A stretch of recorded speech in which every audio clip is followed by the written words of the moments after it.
सभी को राधे राधे। दर्शकों, आज फिर एक महिला की आप बीती आपके समक्ष प्रस्तुत कर रहे हैं।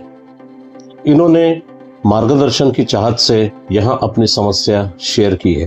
पूरी वीडियो ज़रूर देखें और हो सके तो अंत में इन्हें सुझाव ज़रूर दीजिए ताकि इन्हें उस समस्या से बाहर निकलने में सहायता मिले। तो चलिए अब इनकी आप बीती पर एक नज़र डालते हैं। उनका कहना है कि मैं पढ़ी लिखी हूँ और फिलहाल सरकारी नौकरी की तैयारी में लगी हूँ ताकि एक खराब शादी से हुए बेटे की परवरिश कर सकूँ। मेरे पति बाहर दूसरी सिटी में रहकर जॉब करते हैं और मुझे साथ नहीं ले जाते। मैं ससुराल के गांव में ही अलग कमरा लेकर रहती हूँ। पिछले 5 साल से मैंने पति से दैहिक रिश्ता नहीं रखा क्योंकि मेरे ऊपर जो जुल्म ससुराल में हुए उसके बाद मैं बहुत समय तक डिप्रेशन में रही और दैहिक रिश्ते को लेकर उदासीन हो गई। मेरा बिल्कुल मन नहीं किया कि ऐसे पति के नज़दीक जाऊं, लेकिन पति ने इसको अब बड़ा मुद्दा बना दिया है। वो और उसकी माँ कह रहे हैं कि अगर ससुराल में रहना है और खर्चा पाना है तो पति से दैहिक रिश्ता रखो। यह मुझसे अब संभव नहीं है क्योंकि मेरा मन बिल्कुल हट चुका है। मेरा 4 साल का बेटा है, इसलिए मैं यह शादी तोड़ना भी नहीं चाहती। मेरे पति ने घर में सबको बोल दिया कि मैं दूर रहती हूँ। अब जब भी घरेलू लड़ाई होती है तो सब यही कहते हैं कि पति से पहले रिश्ता बनाओ।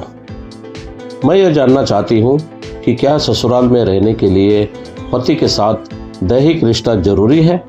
क्या बिना इसके मैं यहाँ नहीं रह सकती? इस मामले को लेकर पंचायत होने वाली है और मुझे यह समझ नहीं आ रहा कि मैं अपनी समस्या को लेकर वहाँ क्या बोलूँ। पंचायत में सब लोग मुझे फोर्स ही करेंगे और मैं किसी फोर्स के तहत पति के साथ दैहिक रिश्ता नहीं रख सकती।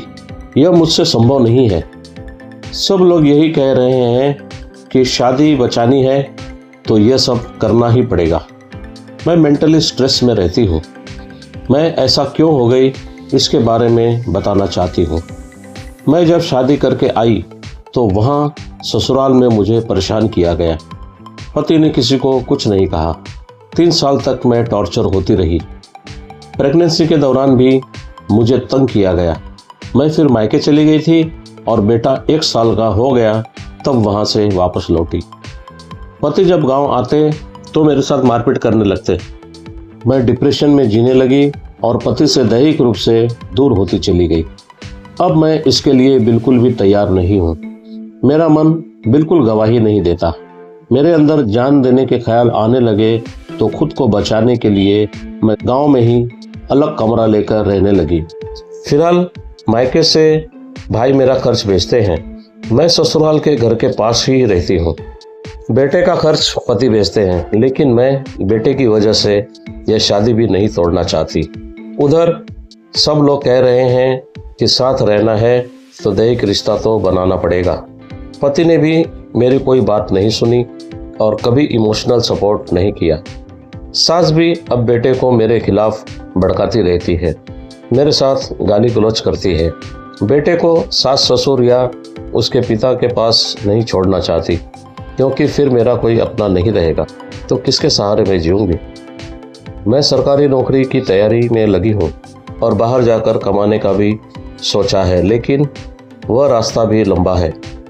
पति मुझे अपने साथ वहाँ ले जाने को तैयार नहीं है जहाँ वो जॉब करते हैं। मेरा मार्गदर्शन करें कि मुझे क्या करना चाहिए। दर्शकों, आपने सुनी इनकी आप बीती।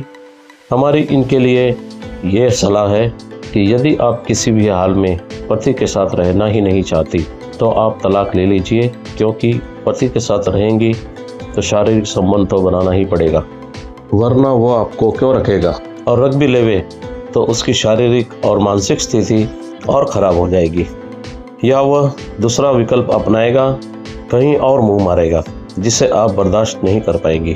फिर भी आपको लगता है आपके लिए यह करना संभव नहीं है तो उससे तलाक से बेहतर विकल्प नहीं है। इससे आप भी आज़ाद और वह भी आज़ाद हो जाएगा। तभी आप अपनी ज़िंदगी में आगे बढ़कर अपने बच्चे के लिए कुछ कर पाएंगे, क्योंकि आप दोनों की ज़िद में बच्चे का भविष्य खराब हो रहा है। हमारी तो यही सलाह है। दर्शकों, आप भी अपने अनुभव से इनका मार्गदर्शन करें, जिससे इनके बच्चे का भविष्य संभल जाए ताकि वह बेहतर इंसान बन सके। दर्शकों, आपको वीडियो कैसी लगी हमें बताएं और वीडियो के संदर्भ में अपनी प्रतिक्रिया साझा करें। वीडियो अच्छी लगी हो तो वीडियो को लाइक और शेयर करें, इससे हमारा हौसला बढ़ता है। हमारे चैनल के साथ जुड़कर किसी की सहायता करने का पुण्य कमाना चाहते हैं तो अभी सब्सक्राइब करें, बेल आइकन भी प्रेस करें ताकि नई नोटिफिकेशन समय पर आपको मिलती रहे। दर्शकों, आज के लिए बस इतना ही। अब वीडियो समापन की आज्ञा चाहते हैं और फिर मिलते हैं नई वीडियो में नई कहानी और नए मुद्दे के साथ। तब तक आप खुश रहें, स्वस्थ रहें और सुरक्षित रहें। यहाँ तक हमारा साथ देने के लिए आप सभी का बहुत बहुत धन्यवाद। आपका दिन शुभ रहे। सभी को हमारी राधे राधे।